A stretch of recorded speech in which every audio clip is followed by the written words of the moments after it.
The morning sun rose over the small human colony on Kepler 442b. Ji-hoon Park stood on the wooden porch of the main building, drinking his coffee and watching the fields. The corn was growing well this season. The settlement had been here for 3 years now, and things were finally looking good.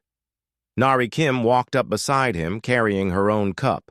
She was the colony's food expert and took care of all the farming.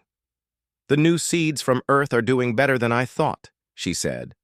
"We might have enough extra food to trade with the next ship that comes by." Ji-hoon nodded.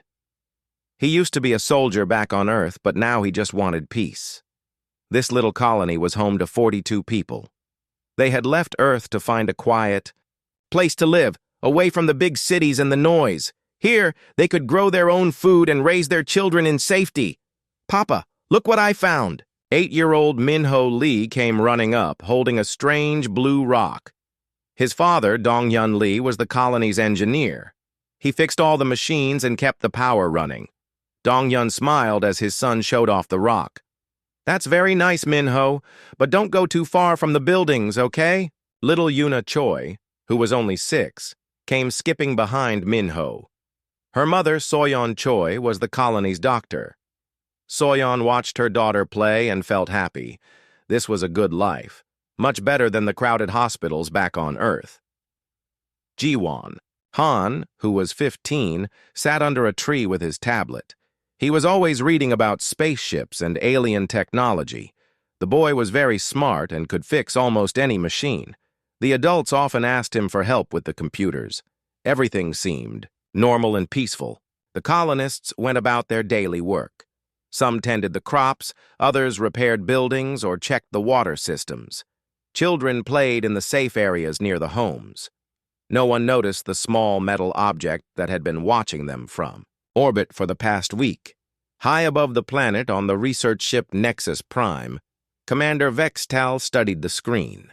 The ship was huge and filled with strange alien technology. Vextal looked like a giant lizard walking on 2 legs. His skin was dark green with yellow spots, and his eyes were cold and calculating. "The specimens look perfect," Dr. Kilseth said. He was another lizard alien, but smaller and with more scars on his face. "The young ones will be especially useful for our brain studies." "How many should we take?" Vextal asked. "All of them. But focus on the children first. Their minds are still growing, which makes them better for our experiments." Vextal had done this many times before. His people, the Saurids, were scientists. They traveled the galaxy looking for new species to study. They had taken specimens from dozens of worlds. Most creatures were easy to catch. A few energy blasts, some sleeping gas, and the job was done. "These humans look weak," Vextal said, watching the peaceful colony. "Our files say they have no real technology and no weapons. This should be simple." Dr. Kilseth looked at the data on his screen. "The Galactic Council rates them as Category C beings. Not very smart, not very strong. Perfect for our research." The alien ship moved closer to the planet. It was invisible to human eyes, using advanced hiding technology. The colonists below had no idea death was coming from the sky. At noon, the attack began.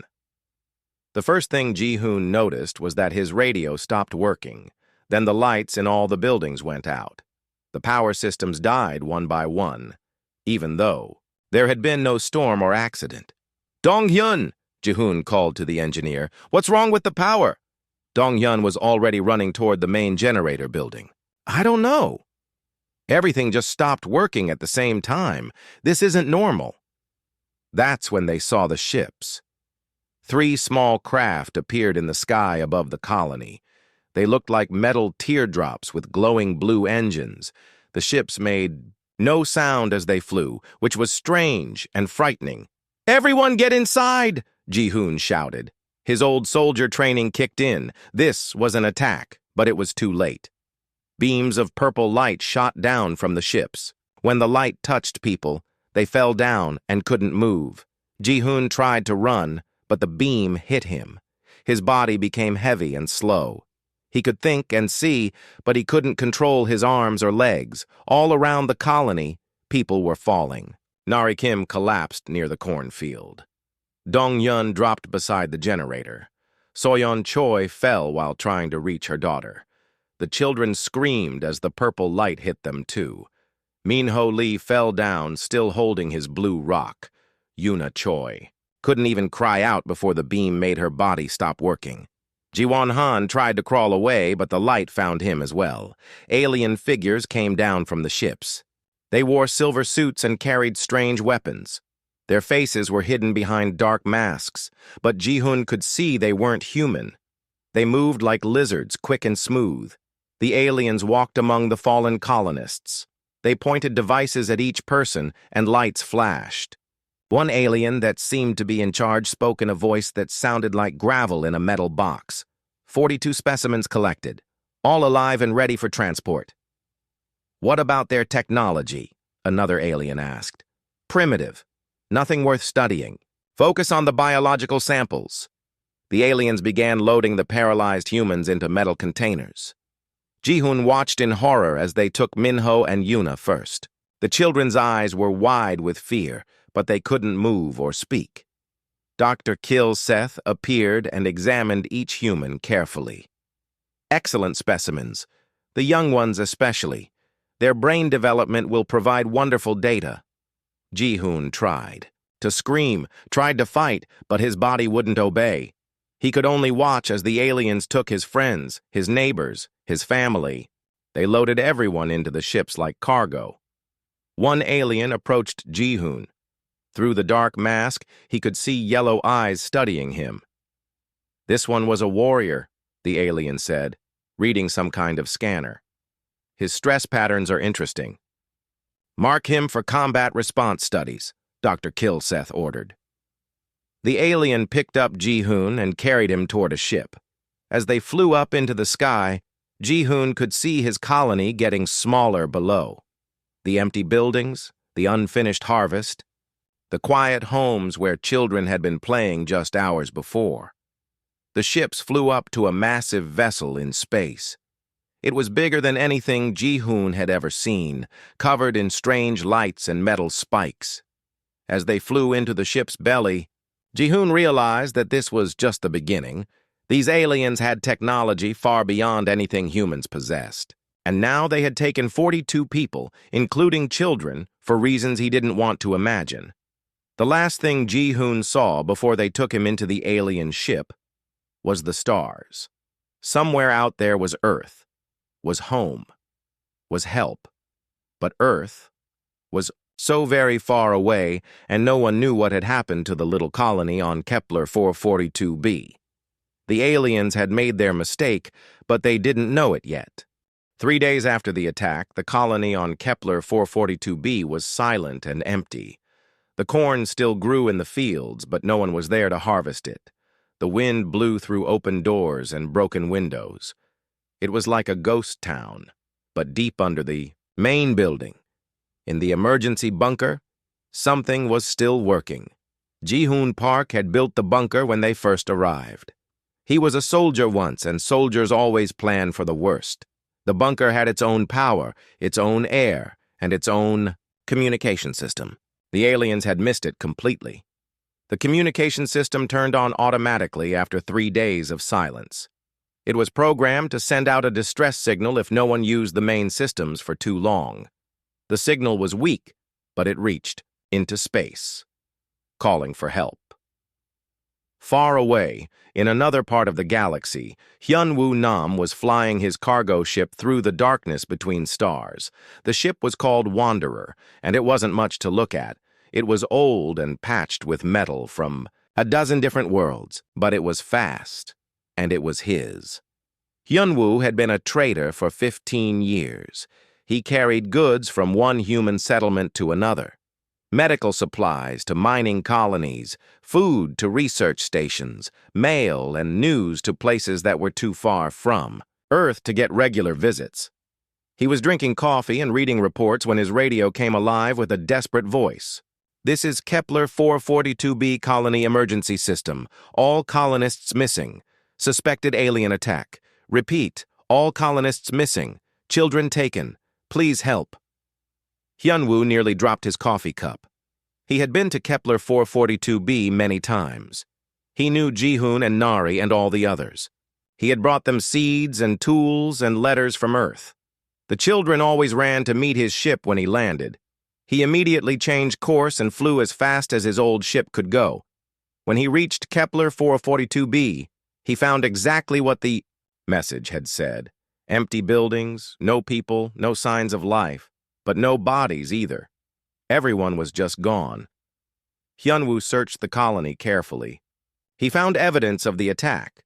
Scorch marks where energy weapons had hit the ground. Strange footprints that didn't look human. And in the main building, he found something that made his blood run cold. Minho's blue rock was still on the floor where the boy had dropped it. Nearby were Yuna's small shoes. The aliens had taken the children, but left their belongings behind. Hyunwoo got back to his ship and started making calls. He had friends across the galaxy, other traders and pilots who carried messages between the scattered human settlements. Within hours, the news was spreading. Taehyung, you need to hear this, Hyunwoo said when he reached his old friend. Taehyung Ko was the captain of Iron Resolve, a military ship that was supposed to be retired, but still had all its weapons. Taehyung used it to protect human trade routes from pirates and other dangers. What happened? Taehyung asked. Aliens took the whole Kepler colony, 42 people, including kids. There was silence on the other end of the call. Then Taehyung's voice came back cold and angry. How long ago? 3 days, maybe 4. Send me everything you found. I'm calling the others. The message spread faster than anyone expected. Humans were scattered across hundreds of worlds, but they stayed in touch. Traders like Hyunwoo carried news along with their cargo. Miners sent messages through the deep space communication networks. Settlers shared information whenever ships visited their colonies. Minji Song received the news while she was loading supplies on her merchant ship. She commanded a small fleet of cargo, vessels that carried goods through the Outer Rim territories. When she heard about the missing children, she immediately contacted her captains. Change of plans, she told them. We're going hunting. On the research ship Nexus Prime, the aliens had no idea that their simple raid was causing such a reaction. They were busy with their experiments. The humans were kept in metal cages in the ship's laboratory section. The cages were small and cold, with just enough room to lie down. Dr. Keelseth had separated the children from the adults, which made everyone suffer more. Minho Lee cried for his parents, but they were too far away to hear him. Yuna Choi was in the cage next to him, scared and confused. The little girl kept asking when they could go home. Jiwon Han was in a different section with the older prisoners. Despite being only 15, the aliens considered him an adult. He was scared too, but he was also angry, and he was watching everything. The boy had always been interested in technology. Back on the colony, he could fix any machine and understand any computer system. Now he was studying the alien ship, learning how it worked. The guards didn't pay much attention to him. To them, all humans looked the same. They didn't know that Ji-won was listening to their conversations and watching their procedures. They didn't know he was figuring out their security systems. Dr. Kilseth started his experiments with simple tests. He put devices on the humans' heads that measured their brain activity. He took blood samples and tissue samples. He tested their reflexes and their responses to different lights and sounds. The adults tried to stay strong, but it was hard when they could hear the children crying. Dong-hyun Lee begged the aliens to let him see his son. Soyeon Choi demanded that they treat the children properly, but the aliens ignored them. Fascinating, Dr. Kilseth said as he studied the results. Their emotional responses are much stronger than we expected, especially regarding the young ones. Is that important? Commander Vextal asked. It could be, but we need more data. I want to separate them further and increase the stress levels. That night, while the aliens thought all the humans were sleeping, Ji-won Han began his work. He had found a weak point in the ship's communication system. The aliens used a complex network of signals to run their ship, but they had left one channel, unguarded. Jiwon couldn't send a long message. The aliens would detect that quickly. But he could send a short burst of information, just enough to tell someone where they were.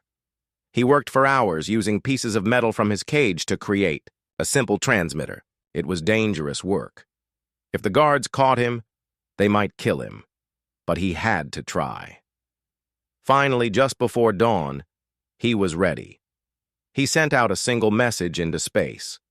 It contained the ship's location, the number of prisoners, and a simple plea for help. The message was weak and brief, but it reached the right ears. Hyunwoo Nam picked it up first, since he was closest. Then other human ships detected it as they searched the area. The signal was clearly human, but it was coming from somewhere in deep space. "I've got something," Hyunwoo radioed to Taehyung. "Someone just sent us coordinates." "Are you sure it's from the prisoners?" "It has to be. The signal is weak, and it's using an emergency code that only human ships know." Taehyung checked his navigation computer. The coordinates were 2 days away at maximum speed. "I'm coming. Tell the others." All across human space, ships were changing course. Some were military vessels like Iron Resolve. Others were merchant ships like Minji Song's fleet. Many were just ordinary people with ordinary ships who had heard the news and wanted to help. Back on Nexus Prime, Jiwon Han tried to sleep. His hands were cut from working with the metal, and he was exhausted. But he had done it. He had sent the message. Now all he could do was hope that someone had heard it, and that help was coming. In the cage next to him, Minho Lee was having nightmares. The little boy cried out in his sleep, calling for his father. Down the hall, Yuna Choi was doing the same, crying for her mother. The aliens didn't understand what they had done. They thought they had captured some specimens for study. They had no idea that they had just declared war on an entire species. The news about the missing children spread through human space like fire through dry grass. Every trader, every miner, every settler heard the story within hours, and they were all angry. Seung-min Yu was in his office on the space station called Haven's Rest when the message reached him. He used to be an admiral in the Earth Defense Force, but now he ran security for human trade routes. His job was to keep pirates and raiders away from human ships. He read the report 3 times, his face getting darker with each reading. Then he stood up and walked to his communications center. "Get me every ship captain in the database," he told his assistant. "Emergency priority." "All of them, sir. That's over 300 ships. All of them. Now." Within an hour, Sungmin was talking to ship captains from one end of the galaxy to the other. Some were hauling cargo between mining worlds. Others were exploring new systems or running passenger services. A few were military contractors who worked for colonies that needed protection. "Here's what we know," Seung-min said. "Aliens took 42 humans from Kepler 442b, including children. We have coordinates from someone on the alien ship. We're going to get our people back." Ha-Young Lee was the first to respond. She commanded a group of human soldiers who worked for whoever paid them. Right now, they were protecting a mining operation in the Vega system. "How many ships do you need?" she asked. "As many as we can get. You've got mine, and I know others who will come." Junho Kang was next. His ship, Defiance, was a converted military vessel that had been sold as scrap after the last big war. But Junho had fixed it up and made it dangerous again. "When do we leave?" he asked. "As soon as possible. But this isn't an official military operation. Anyone who comes is doing it as a volunteer." "Good," Junho said. "I don't like taking orders from politicians anyway." The response was bigger than anyone expected. Ships started changing course from all over human space. Cargo haulers dropped their loads at the nearest station and headed for the coordinates. Passenger ships let their travelers off early and joined the growing fleet. Even luxury yachts and private pleasure craft came to help. The aliens on Nexus Prime had no idea what was happening. They intercepted some of the human communications, but they didn't understand what they meant. "There's a lot of radio traffic from the human settlements," reported the ship's communication officer. "Much more than usual." Commander Vextal looked at the data. "Are they looking for the missing specimens?" "It's hard to tell. Their language is confusing, and they use a lot of code words." "It doesn't matter. Even if they find us, what can they do? Humans have no real military. A few old ships and some basic weapons. They're not a threat." Dr. Kilseth was more concerned. He had been studying the human prisoners, and their behavior was not what he expected. "Their emotional bonds are stronger than anything in our files," he told the commander, "especially between parents and children. When we separated the families, the stress levels went beyond our measurement scales. So, high stress makes better test subjects. Maybe, but it also makes them more unpredictable and more desperate." That night, the alien scientists made their biggest mistake. They decided to increase the pressure on their test subjects. Dr. Kilseth brought little Minho Lee to his laboratory. The boy was crying and calling for his parents, but the aliens ignored his distress. They strapped him to a metal table and began attaching devices to his head. "This will measure your brain responses while we stimulate different areas," Dr. Kilseth explained, as if the 8-year-old could understand. "Try to stay still." But when they turned on the machine, something went wrong. The device was designed for alien brains, not human ones. Instead of just measuring Minho's thoughts, it caused him pain. The little boy screamed and struggled against the straps. In the cage area, all the adult humans heard Minho's cries. Dongyan Lee, the boy's father, went crazy with rage. He threw himself against the bars of his cage until his hands bled. "Stop hurting my son!" he shouted. "He's just a little boy!" But the aliens didn't stop. They were fascinated by the human response. They brought Yuna Choi to another laboratory and began similar tests on her. The 6-year-old girl was terrified and kept crying for her mother. Soyeon Choi, who was a doctor and had always been calm and professional, completely lost control. She screamed threats at the guards and promised to kill them all if they hurt her daughter. Jiwon Han watched everything from his cage. The aliens had made a terrible mistake. They thought humans were weak because they were scattered across the galaxy with no central government. They thought humans would be easy to control because their technology was less advanced. But they didn't understand human nature. They didn't know that when you hurt a human child, you made enemies of every human who heard about it. Jiwon managed to send another message that night. This one was longer and more detailed. He told the rescue fleet exactly what the aliens were doing to the children. He described the experiments and the pain they were causing. The message reached human space just as the first rescue ships were gathering at the rendezvous point. Taehyung Ko read it on the bridge of Iron Resolve and felt a cold rage settle in his chest. "They're torturing the kids," he told his crew. His weapons officer, a tough woman named Yuna Shin, checked her weapon systems. "Then we make them pay." Minji Song received the same message on her merchant ship. She had been planning to use her cargo vessels as support ships for the military vessels. But after reading about the experiments, she ordered her captains to arm their ships with everything they could find. "Rig the mining charges as missiles," she told them. "Strip the hull plating for armor. We're not just supporting this rescue anymore. We're part of it." The alien ship's sensors detected the first human vessels 2 days later. A small patrol craft spotted Iron Resolve and several other ships approaching at high speed. "Commander," the sensor operator reported, "we have multiple contacts on approach vector. Unknown class vessels." "How many?" Vextal asked. 7. No, wait. 12. More contacts appearing." Vextal looked at the display screen. The human ships were not trying to hide. They were coming straight toward Nexus Prime at maximum speed. "Are they warships?" "Some appear to be military class. Others look like cargo vessels, but they're all showing weapon signatures." Ambassador Trixon, a member of the mollusk-like Ceph species, was visiting the research ship to observe the experiments. He looked at the approaching fleet with concern. "Commander, I think we may have underestimated the human response." "Impossible. Our intelligence says humans are disorganized and peaceful. They have no unified military."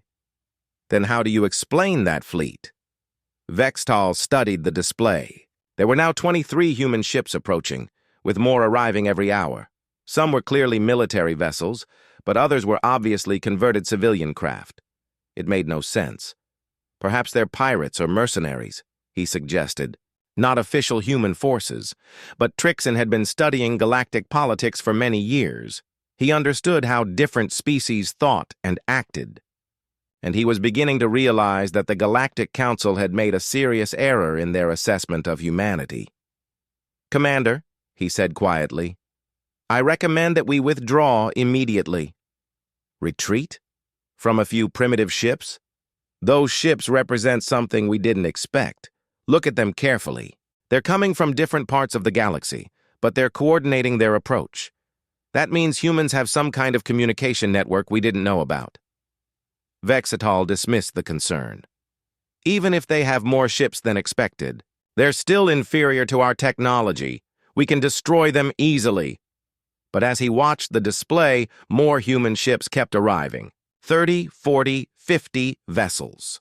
Some were huge cargo haulers that had been fitted with weapons. Others were sleek military ships that looked very dangerous. And they were all heading straight for Nexus Prime. In the cage area, the human prisoners could hear the activity above them. Guards were running back and forth, and there was a lot of urgent talking in the alien language. Ji-hoon Park, who still remembered his military training, recognized the signs. The aliens were preparing for battle. "Something's happening," he whispered to the others. "I think help is coming." Ji-won-han smiled for the first time since the capture. His messages had worked. The rescue fleet was here. But as the human ships got closer, everyone realized that this wasn't going to be a simple rescue operation. The aliens weren't going to give up their prisoners without a fight, and when humans fought to protect their children, they didn't stop until they won. The human fleet dropped out of hyperspace like an avalanche of metal and fire. Commander Vextal stood on the bridge of Nexus Prime and watched in disbelief as ship after ship appeared on his screens. 73 contacts and counting, his sensor operator reported. Multiple ship classes. Some I've never seen before. Iron Resolve came first, its dark hull scarred from old battles. Captain Tae-hyung Ko stood on his bridge, studying the alien research vessel through his targeting. Computers. Behind him came Minji Song's merchant fleet, cargo ships that had been turned into improvised warships in just 2 days. More ships kept arriving. Sleek military vessels, massive mining ships with industrial cutting lasers, even luxury yachts with missile pods strapped to their hulls. The humans had come from every corner of the galaxy, and they were all here for one reason. "Communications coming in from the lead vessel," the alien communication officer reported. "Put it through," Vextal ordered. The main screen flickered, and suddenly they were looking at a human face. It was Admiral Seungmin Yu, though he no longer wore any official uniform. His expression was cold and dangerous. "Alien vessel," Seungmin said, his voice carrying across space. "You are holding human prisoners. Return them immediately, and you will be allowed to leave." Vextal activated his own communication system. "I am Commander Vextal of the Galactic Science Consortium. These specimens were legally acquired for research purposes under Article 7 of the Galactic Accords." "Specimens?" Seungmin's face showed no emotion, but something deadly flashed in his eyes. "You mean the 42 human beings you kidnapped from their homes? They are Category C sentients suitable for cognitive studies. Your species has no legal standing to object." There was a moment of silence. Then Seungmin spoke again, and this time his voice carried a tone that made even the alien crew nervous. "Let me understand this correctly. You seized human offspring Are you insane? The words hit the alien bridge like a physical blow. Ambassador Trixen, who had been watching from the side, stepped forward quickly. Commander Vextal, I strongly advise immediate withdrawal. Release the humans and retreat to consortium space. Absolutely not, Vextal replied. These specimens are too valuable to lose, and these primitive ships cannot threaten a consortium research vessel. On iron resolve, Captain Taehyung Ko turned to his weapons officer. Target their engines. We're not letting them run. Targeting systems locked, Yuna Shin reported. Ready to fire. All ships, this is Admiral Yu, Xiong Min, broadcast on the human fleet frequency. They've made their choice. Execute rescue protocol. The battle began instantly. Taehyung Ko's destroyer fired first, its particle cannons striking Nexus Prime's main engines. The alien ship shuddered under the impact, but its shields held. However, the humans weren't using standard military tactics. Minji, Song's converted cargo ships attacked from 3 different directions, their improvised weapon systems overwhelming the alien point defenses. Mining ships used their industrial lasers to cut through the research vessel's outer hull. Even the civilian pleasure craft contributed, their small missiles finding gaps in the alien armor. Impossible! Vextal shouted as his ship was battered. From all sides. How are they coordinating so effectively? They have no central command structure. Ambassador Trixen was studying the human attack patterns on his personal scanner. Commander, this is not random. Look at how they're moving. Each ship knows exactly what the others are doing. He was right. The human fleet moved like a living thing, each ship playing its part in a complex dance of destruction. The military vessels provided heavy firepower while the civilian ships struck from unexpected angles. It was organized chaos, and it was working. Return fire, Vextal ordered. Nexus Prime's weapon systems came online, sending energy beams toward the human ships, but the humans had expected this. They spread out and moved in unpredictable patterns, making themselves difficult targets. When the alien beams did hit, the results were devastating. A small pleasure yacht was destroyed instantly, its crew of 4 volunteers vaporized in seconds. A cargo hauler lost its engines and began drifting helplessly. But instead of retreating, the human ships pressed their attack even harder. They're not afraid, Trixen observed with growing alarm. They're not even trying to preserve their own ships. They're willing to die for this.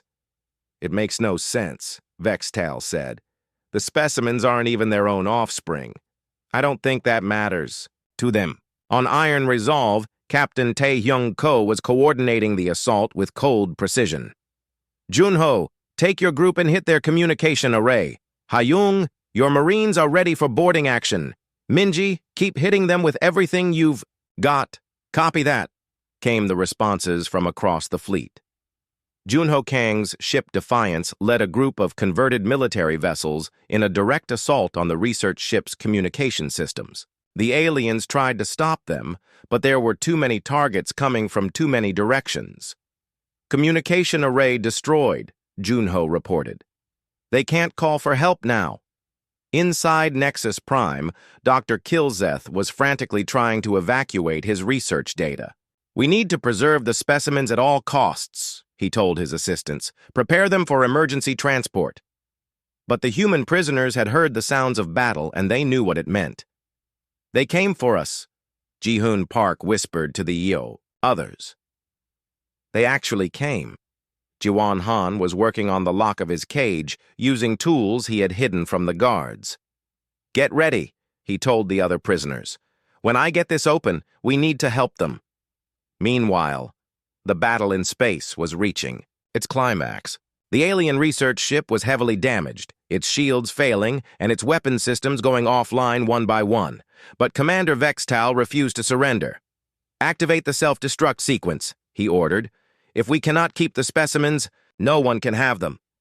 Ambassador Trixen grabbed the commander's arm. You cannot destroy the ship. There are still crew members aboard. The mission is more important than individual lives. But before Vextal could complete the self-destruct sequence, the human boarding action began. Captain Hyung Lee's Marines, had been waiting for this moment. Their boarding pods launched from several ships at once, cutting through the alien hull like bullets through paper. The Marines inside wore heavy combat armor and carried weapons designed to work in the close confines of a starship. "Boarding teams away," Hyung reported. "We're going in." The Marines fought their way through the alien ship corridor by corridor. The research vessel security forces were not prepared for human military tactics. The aliens had advanced technology, but the humans had something more important. They were fighting to save children. Jiwan Han finally got his cage open just as the first Marines reached the prisoner area. The 15-year-old boy had never been so happy to see strangers with guns. "The children are in the laboratory section," he told the Marines. "They're doing experiments on them." Sergeant Bora Park, one of Hyung's best soldiers, nodded grimly. "Show us the way." They found Dr. Kilseth's laboratory just as the alien scientist was preparing to move his test subjects. Little Minho Lee was still strapped to the examination table, electrodes attached to his head. Yuna Choi was in another machine that was measuring her brain activity. "Step away from the children," Sergeant Park ordered, her weapon trained on. The alien scientist, Dr. Kilseth, raised his hands but didn't move away from the machines. "You don't understand the importance of this research. These specimens could advance galactic science by centuries." "Those aren't specimens," Sergeant Park said quietly. "Those are our kids." She fired once, and Dr. Kilseth fell to the floor. Within minutes, all the human prisoners were free.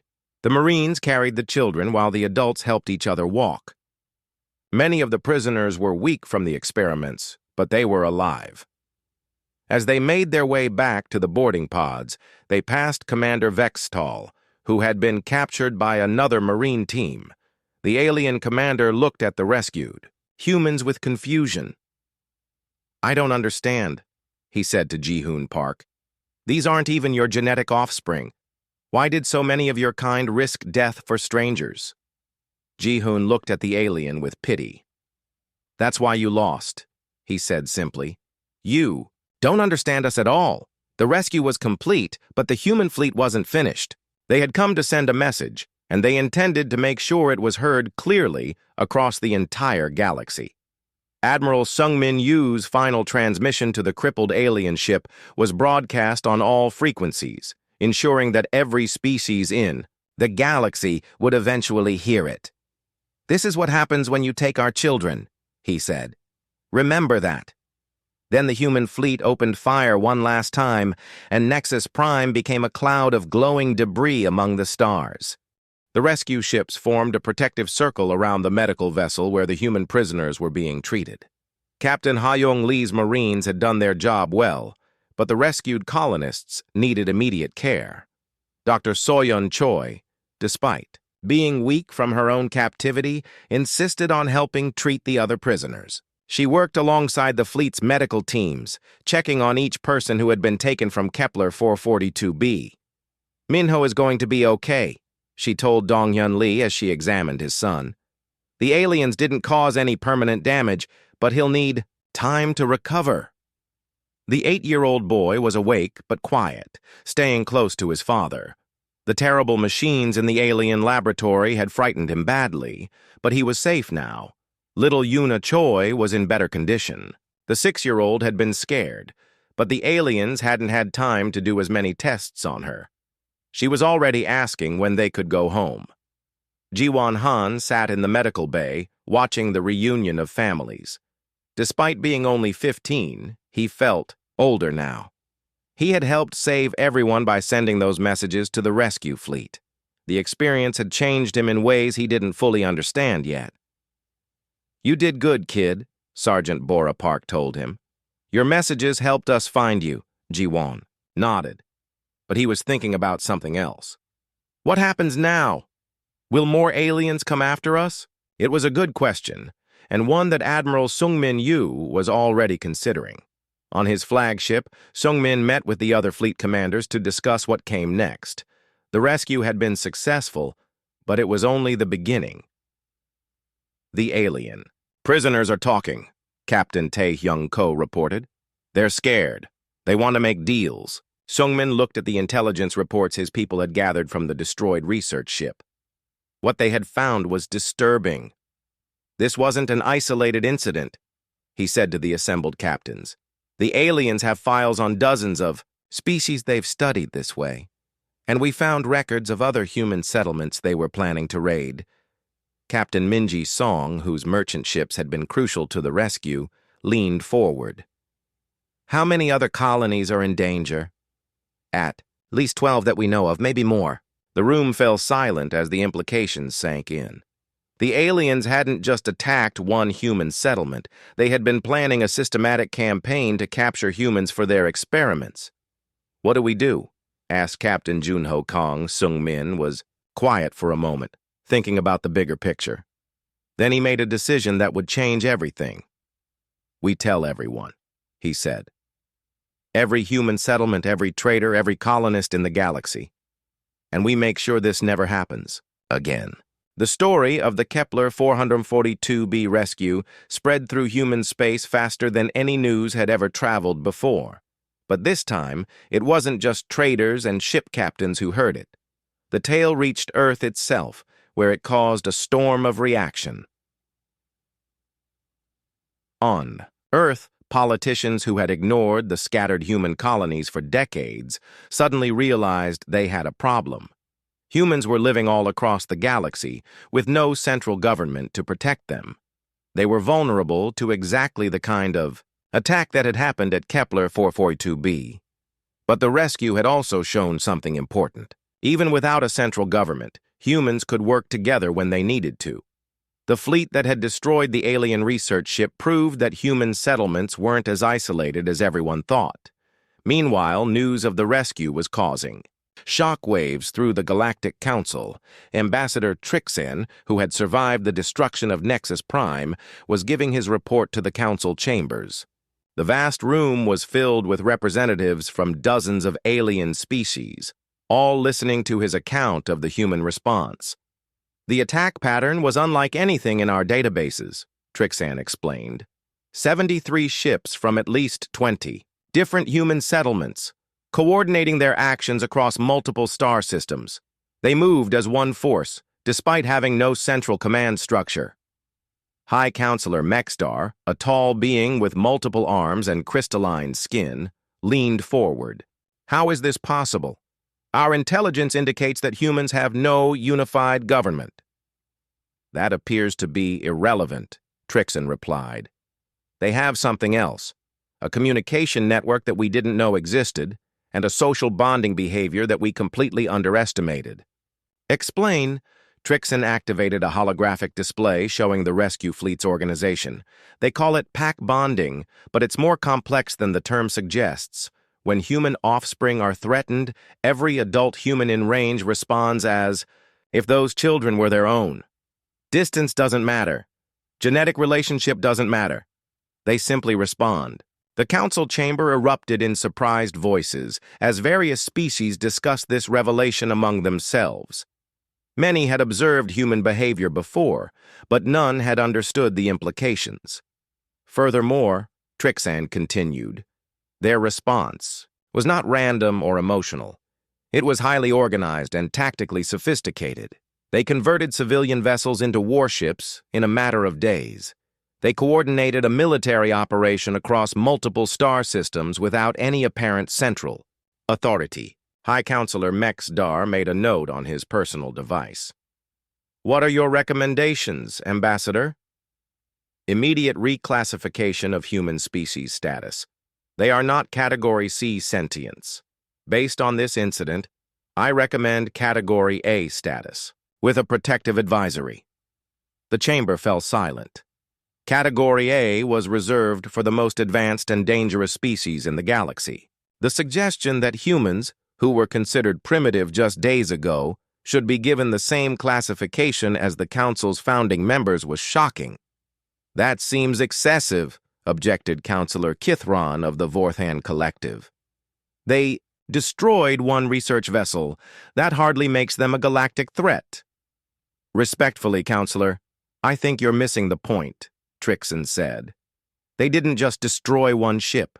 They demonstrated the ability to mobilize a military force from across the galaxy in response to a single incident. And they did it to protect children who weren't even related to most of the people who came to help. He paused, letting that sink in. Consider what this means. If humans react this way to an attack on 42 individuals, including 8 children, how will they react to a larger threat? What happens if someone attacks a human world with thousands of children? The implications were staggering. The Galactic Council had always assumed that humans were divided and weak because they had no central government. But the rescue of Kepler 442b showed that humans had something potentially more powerful. A species-wide protective instinct that could unite them instantly against any threat.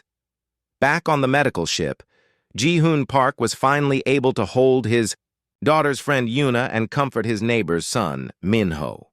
The children were safe, but the adults were thinking about the future. "This won't be the last time," Dong-Yun Lee said quietly. "Other aliens might try the same thing." "Let them try," said Nari Kim, her voice harder than anyone had ever heard it. "Now they know what happens when you mess with human children." "Admiral." Sung-Min Yu was making plans to ensure that message was understood clearly. He was organizing a new kind of network, a communication system that would connect every human settlement in the galaxy. If any colony was threatened, help would come immediately. But he was also thinking bigger. The scattered human settlements had proven they could work together when necessary. Maybe it was time to make that cooperation permanent. On Kepler 442b, automated systems were rebuilding the colony. The cornfields had been harvested by machines, and new buildings were being constructed.